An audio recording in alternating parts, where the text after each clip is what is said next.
Venezuela didn't know what was already tracking them.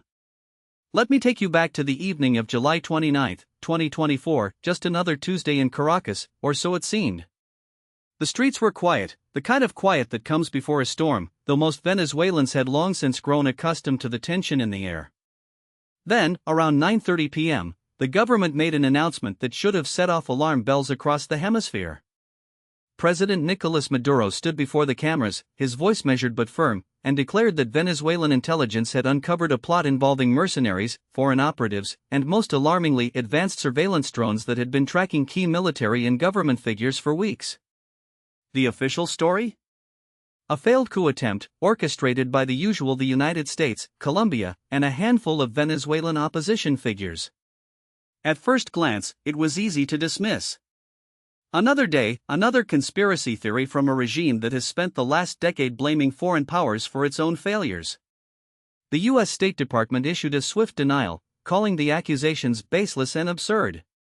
The Western media followed suit, framing it as just another episode in Venezuela's long-running political soap opera. But here's the thing: I've spent the last 30 years studying the intersection of intelligence operations, great power competition, and the shadow wars that unfold beneath the surface of official diplomacy. And what I can tell you is Maduro wasn't lying. Not entirely, at least. What he didn't say, what no one in the mainstream is talking about, is that Venezuela has been under a level of surveillance and covert pressure that goes far beyond anything we've seen in Latin America since the Cold War. And the worst part? They didn't even know the full extent of it until it was too late. Let me walk you through what's really happening. The official what they want you to believe. According to the Venezuelan government, the plot was a multi-phase operation. First, a team of foreign mercenaries allegedly trained in Colombia and financed by U.S. intelligence was supposed to infiltrate the country under the guise of humanitarian workers. Their mission? To gather intelligence on military movements, identify weak points in the regime's security apparatus, and, if possible, assassinate high-ranking officials. The second phase involved a series of drone strikes on key infrastructure, including power plants and telecommunications hubs, timed to coincide with mass protests. The goal, Maduro claimed, was to create chaos, force a military fracture, and install a transitional government friendly to Washington. The evidence presented was, by any standard, flimsy. A few intercepted communications, some grainy drone footage, and a handful of arrested suspects, none of whom were U.S. or Colombian nationals. The U.S. government, as expected, denied any involvement. Secretary of State Antony Blinken called the accusations a desperate attempt to distract from the Maduro regime's own failures, while the Pentagon insisted that no American military or intelligence assets were operating in Venezuela. The Western press largely echoed this line. The New York Times ran a piece titled "Venezuela's Latest Conspiracy Theory Falls Flat," while The Economist dismissed it as paranoia from a regime on the brink. But there's a problem with this narrative. A big one. First, the idea that the U.S. has no interest in regime change in Venezuela is laughable. Since 2019, Washington has recognized Juan Guaidó as the country's legitimate president, imposed crippling sanctions, and even flirted with military intervention. The Trump administration openly discussed a military option for Venezuela, and while the Biden White House has been more cautious, it has maintained the same policy of maximum pressure. So when Maduro claims that the U.S. is plotting against him, it's not exactly a stretch, it's just that the methods have changed. Second, the technology described in the Venezuelan intelligence reports doesn't match the kind of amateur-hour operations we've seen in the past. We're not talking about a few ex-Green Berets running a botched raid like the 2020 Macuto Bay fiasco. This was described as a sophisticated, multi-layered surveillance operation involving AI-driven drone swarms, signals intelligence platforms, and what appears to be real-time satellite tracking of Venezuelan military movements. That's not the work of a ragtag group of mercenaries. That's the kind of capability only a handful of countries possess, and the U.S. is at the top of that list. Third, and most damning, is the timing. This alleged plot came just weeks after the U.S. and Venezuela had quietly resumed back-channel negotiations. The Biden administration had been exploring a potential easing of sanctions in exchange for electoral concessions from Maduro. So why would Washington suddenly greenlight a coup attempt when it was in the middle of delicate diplomacy? Unless, of course, the coup wasn't coming from Washington at all. Here's where it gets interesting. Deconstructing the what's really happening. Let's start with the drones. The Venezuelan government claimed that the surveillance drones were equipped with facial recognition software, thermal imaging, and the ability to intercept encrypted communications. That's not off-the-shelf tech. That's the kind of capability you see in U.S. military operations in Syria or Ukraine. But here's the drones weren't American. At least, not directly. In 2023, the U.S. began quietly deploying a new generation of surveillance drones to Colombia as part of a counter-narcotics initiative. Officially, these drones were meant to track drug shipments. But their real purpose was far more strategic. Colombia, after all, shares a 1,300-mile border with Venezuela, and the U.S. has been using Colombian territory as a staging ground for intelligence operations against Caracas for years. The drones in question, likely variants of the MQ-9 Reaper or the newer, stealthier RQ-180, are capable of flying at altitudes above 60,000 feet, making them nearly undetectable from the ground. They can loiter for hours, mapping troop movements, identifying command centers, and even pinpointing the locations of high-value targets. Now, here's where the story takes a turn. The U.S. has been sharing some of this intelligence with the Colombian military, but not all of it. And Colombia, for its part, has its own reasons for wanting Maduro gone. The two countries have been locked in a low-intensity conflict for years, with Venezuela accused of harboring Colombian guerrilla groups like the ELN and FARC dissidents. So when the Venezuelan government says that foreign operatives were using Colombian soil to launch surveillance missions, they're not wrong. They're just not telling the whole truth. Because the real surveillance wasn't just coming from drones. It was coming from space. In early 2024, the U.S. launched a new constellation of military satellites under the National Reconnaissance Office. These satellites, part of the so-called Silent Barker program, are designed to track adversary movements in real time, with a particular focus on detecting missile launches, troop deployments, and, crucially, covert operations. But they also have a secondary signals intelligence. They can intercept communications, map electronic emissions, and even identify individual cell phones. And they've been watching Venezuela closely. Here's the part that should concern you. The U.S. isn't the only country with this capability. China and Russia have their own satellite networks, and both have been extending their presence in Venezuela. China, in particular, has been deploying its Beidou satellite system across Latin America, ostensibly for civilian navigation purposes. But Beidou also has military applications, including real-time tracking of ground forces. Russia, meanwhile, has been providing Venezuela with advanced radar systems and electronic warfare capabilities. So when Maduro says that his government was being tracked, he's not just talking about the U.S. He's talking about a three-way intelligence war playing out in the skies above Caracas. But why now? Why would the U.S., China, and Russia all be ramping up their surveillance of Venezuela at the same time? The answer lies in what's happening beneath the ground. The did geopolitical the new great game in Latin America. Venezuela isn't just another failing state. It's the most strategically important country in the Western Hemisphere after the United States itself. Why?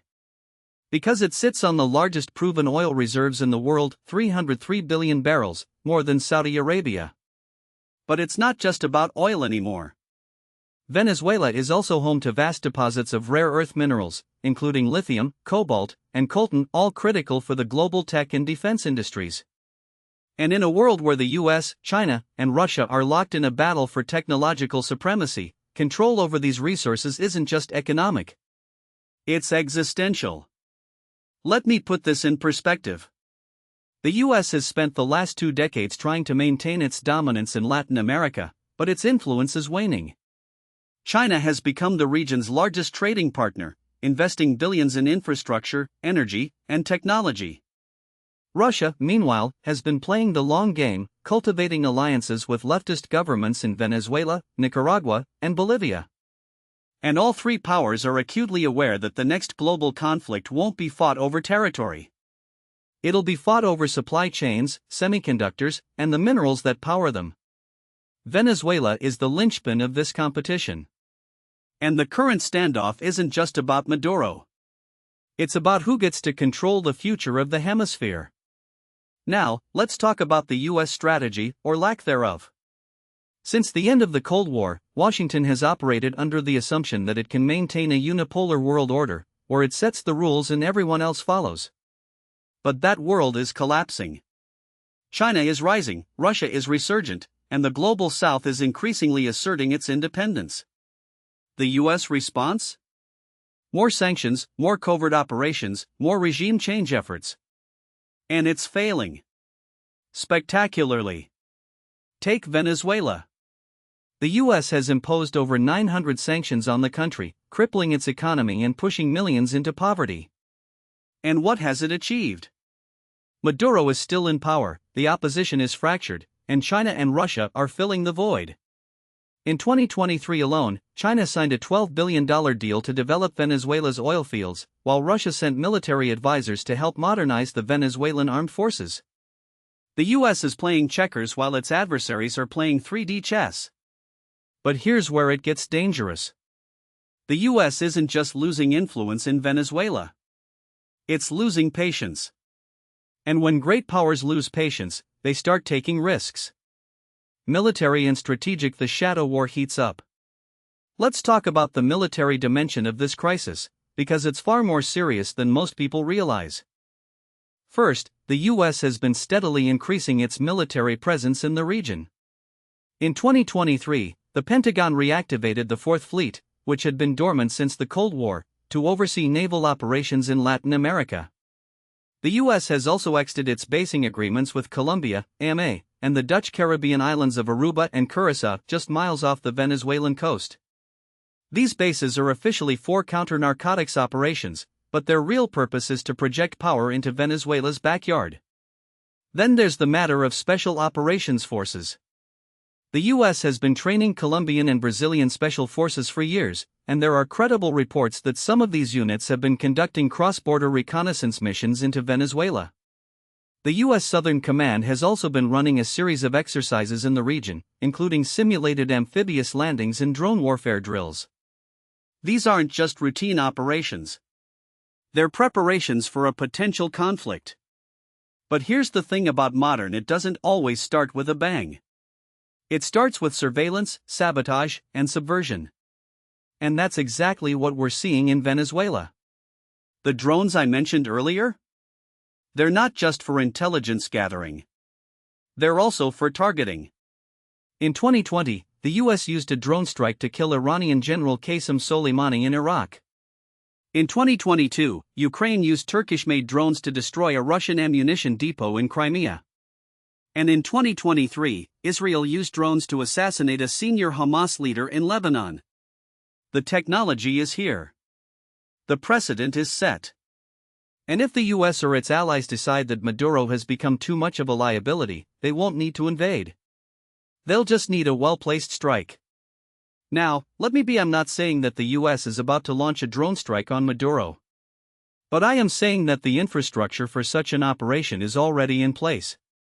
And that should worry everyone. Because here's the other side of the Venezuela isn't defenseless. Russia has supplied the Venezuelan military with advanced air defense systems, including the S-300 INSUR missiles. China has provided electronic warfare capabilities that can jam US communications and blind its satellites. And Iran has been helping Venezuela develop its own drone program. So if the US decides to escalate, it won't be a one-sided fight. It'll be a proxy war with global implications.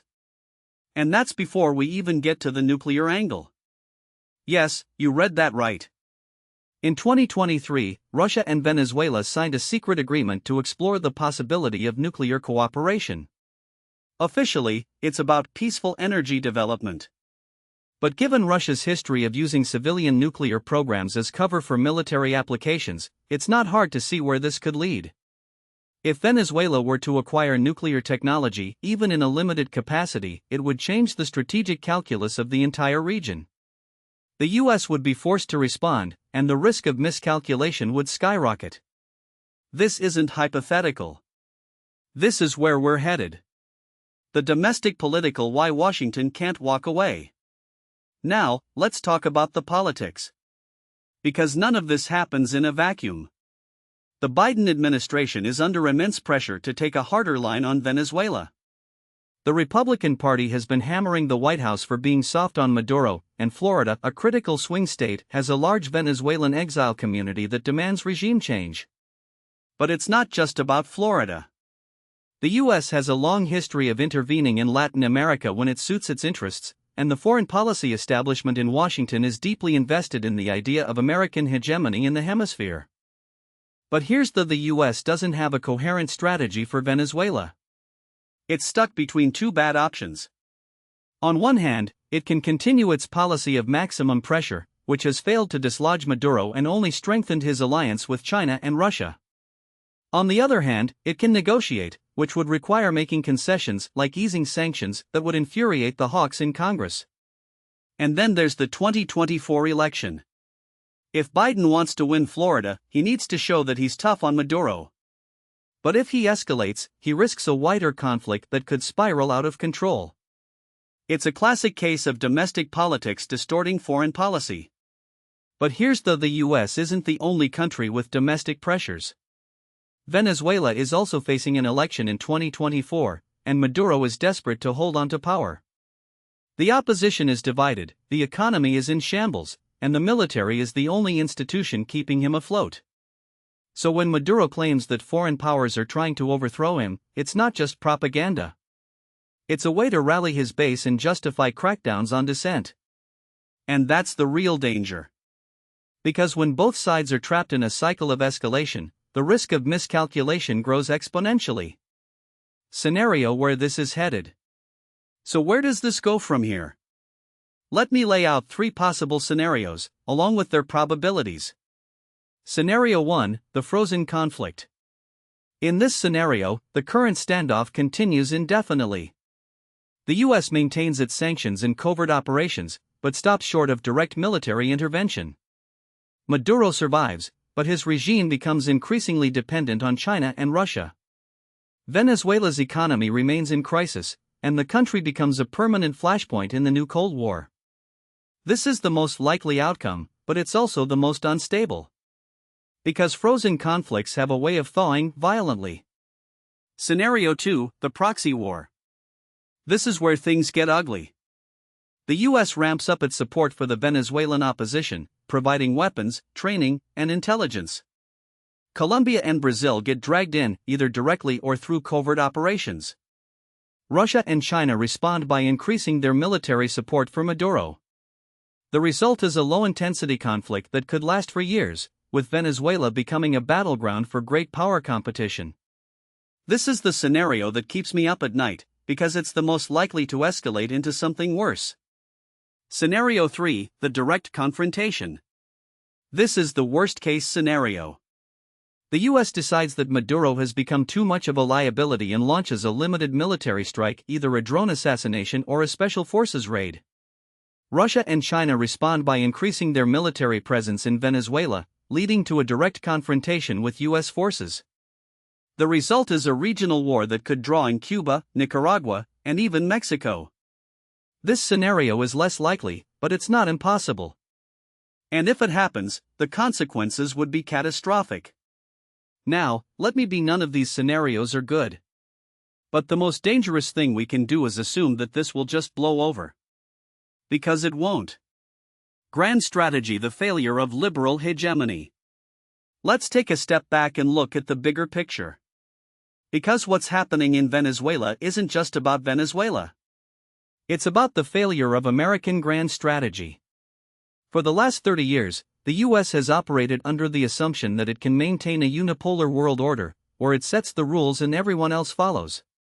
This is what scholars call liberal hegemony, the idea that the U.S. can spread democracy, free markets, and human rights through a combination of military power, economic coercion, and soft power. But it hasn't worked. Not in Iraq, not in Afghanistan, not in Libya, and certainly not in Venezuela. The problem is that the U.S. keeps treating every crisis as if it's a morality play, where the good guys are fighting the bad guys. But the world doesn't work that way. Venezuela isn't a dictatorship because Maduro is a cartoon villain. It's a dictatorship because the US and its allies have spent decades undermining Venezuelan democracy in the name of stability and access to oil. It's a dictatorship because the US backed the 2002 coup against Chavez, because it supported the 2014 to 2017 street protests that turned violent, and because it has spent the last 5 years trying to starve the country into submission with sanctions that have killed tens of thousands of people. The establishment narrative in Washington wants you to believe that Maduro is the sole cause of Venezuela's collapse, but that's like blaming a patient for their cancer while ignoring the decades of radiation exposure. Now, what most people don't realize is that this isn't just about Venezuela. It's about the unraveling of the entire post-Cold War order. The US has spent the last 3 decades exiting NATO, stationing troops in over 800 bases worldwide, and treating every regional power that doesn't toe the line as an existential threat. The result?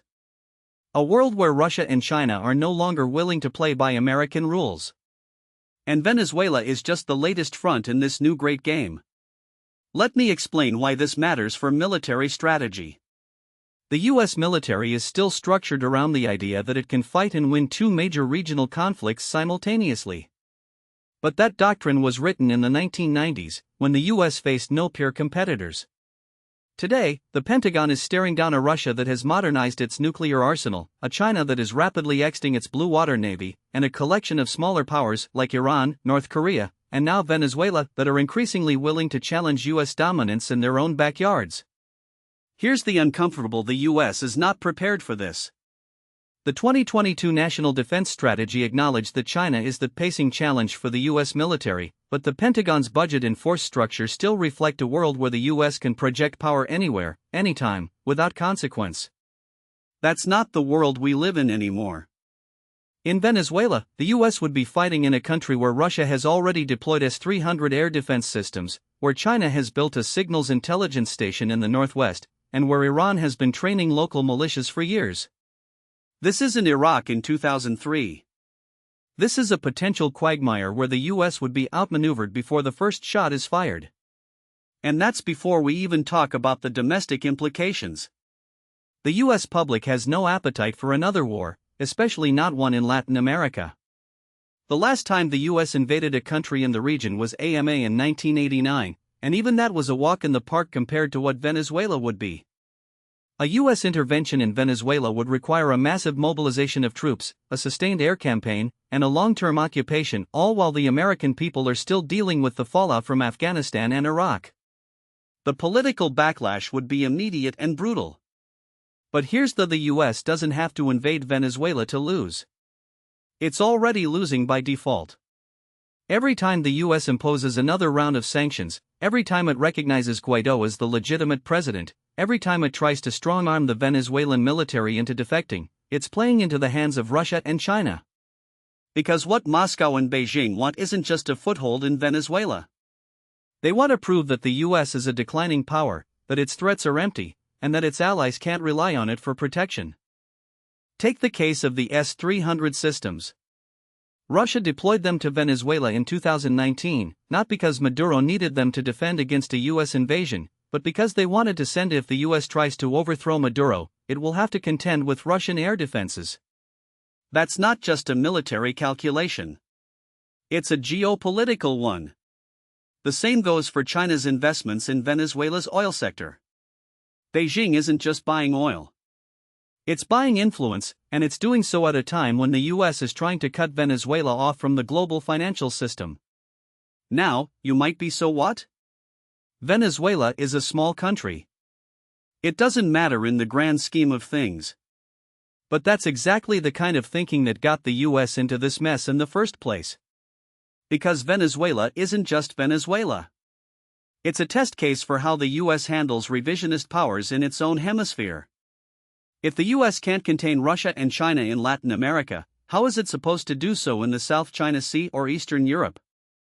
And that's the real danger here. The US is still operating under the assumption that it can dictate the terms of engagement, that it can impose its will on the world without consequences. But the world has changed. Russia and China are no longer content to be junior partners in the American-led order. They're building their own institutions, their own alliances, and their own spheres of influence. And Venezuela is just the beginning. Let me give you an example. In 2020, Russia sent 2 nuclear-capable bombers to Venezuela as part of a joint military exercise. The bombers flew over the Caribbean, buzzed U.S. airspace, and then landed in Caracas. The message was if the U.S. can station troops in Poland and the Baltics, Russia can station bombers in Venezuela. And if the U.S. tries to push back, it will have to contend with the fact that Russia has a military presence in its own backyard. This isn't just about Venezuela. It's about the future of U.S. hegemony. And the longer the U.S. clings to the idea that it can maintain its dominance through coercion and force, the worse the eventual reckoning will be. Because the alternative isn't a return to the unipolar world of the 1990s. It's a multipolar world where the U.S. is just one of several great powers, and where its ability to shape events is increasingly limited. So what's the solution? The first step is to stop treating Venezuela as a morality play and start treating it as a geopolitical problem.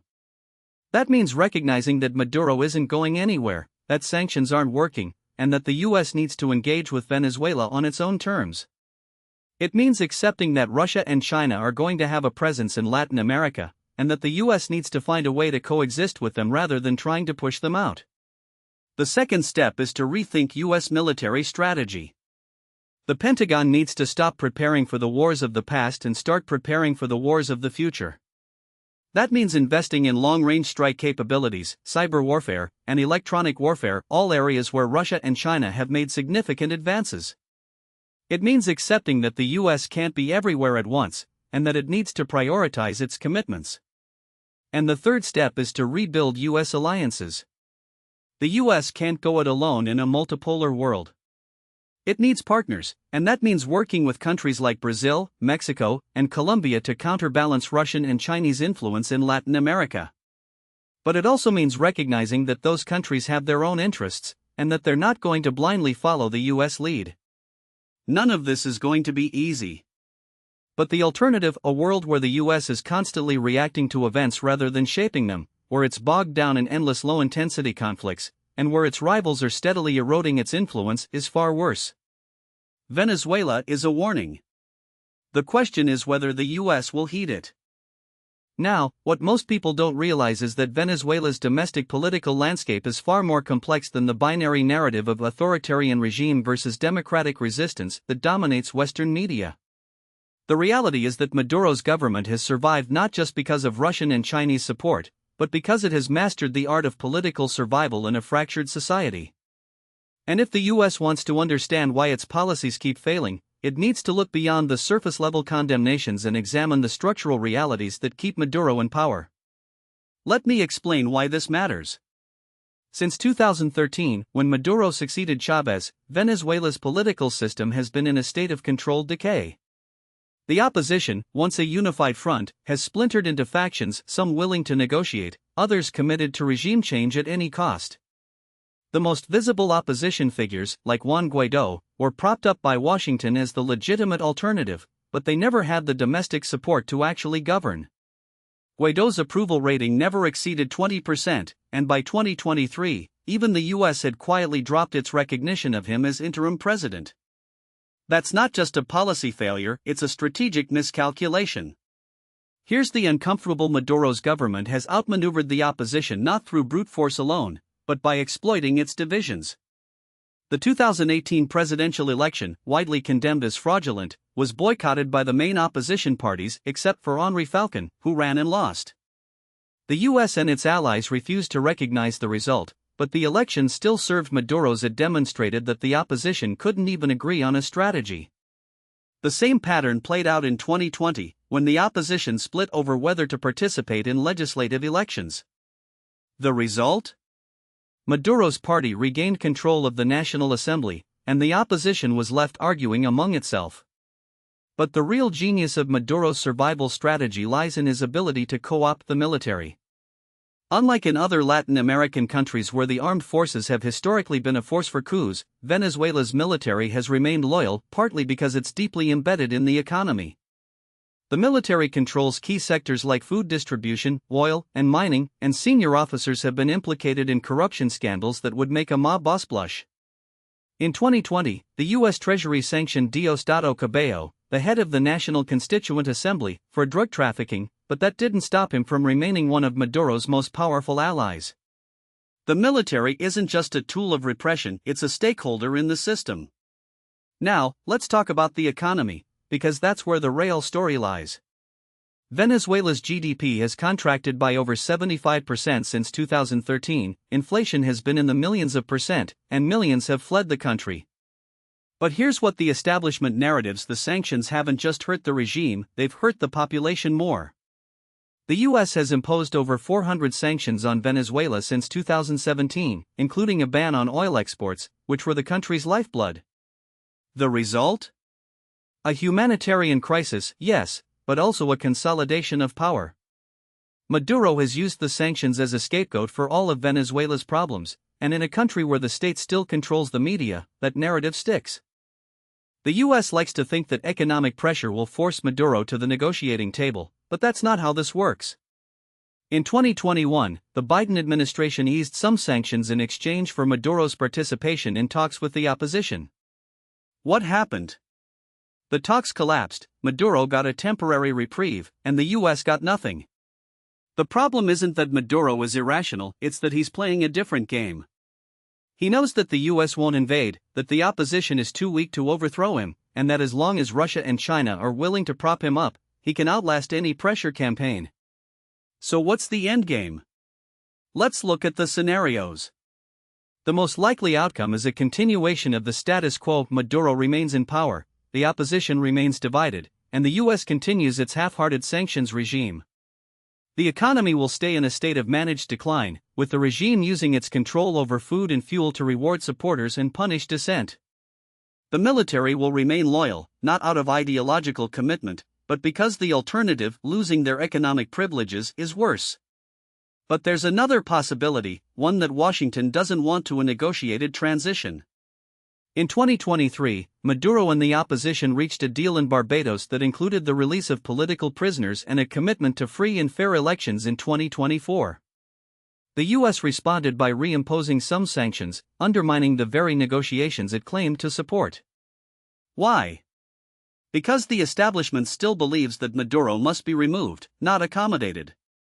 But here's the: if the U.S. wants a stable Venezuela, it's going to have to accept that Maduro, or someone like him, will be part of the equation for the foreseeable future. The third scenario is the most: a complete collapse.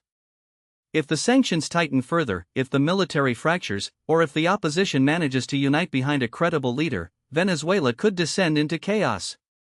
That's not just a humanitarian disaster, it's a geopolitical nightmare. A failed state in Venezuela would create a vacuum that Russia, China, Iran, and even non-state actors like Hezbollah would rush to fill. The U.S. would then face to intervene militarily, which would be a disaster, or watch as its rivals gain a foothold in its own backyard. The bottom line is: Venezuela isn't a problem to be solved, it's a reality to be managed. The U.S. needs to stop treating it as a test case for regime change and start treating it as a country with its own dynamics, its own power structures, and its own survival instincts. That means engaging with Maduro, not because he's a good guy, but because he's the guy who's in charge. It means working with regional partners like Brazil and Colombia, not dictating to them. And it means accepting that the era of U.S. hegemony in Latin America is over. The question isn't whether Maduro will fall, it's whether the U.S. can adapt to a world where it no longer calls all the shots. Venezuela is a microcosm of that challenge. And if Washington doesn't learn the lesson, it's going to keep making the same mistakes until one day, it wakes up and realizes that the world has moved on without it.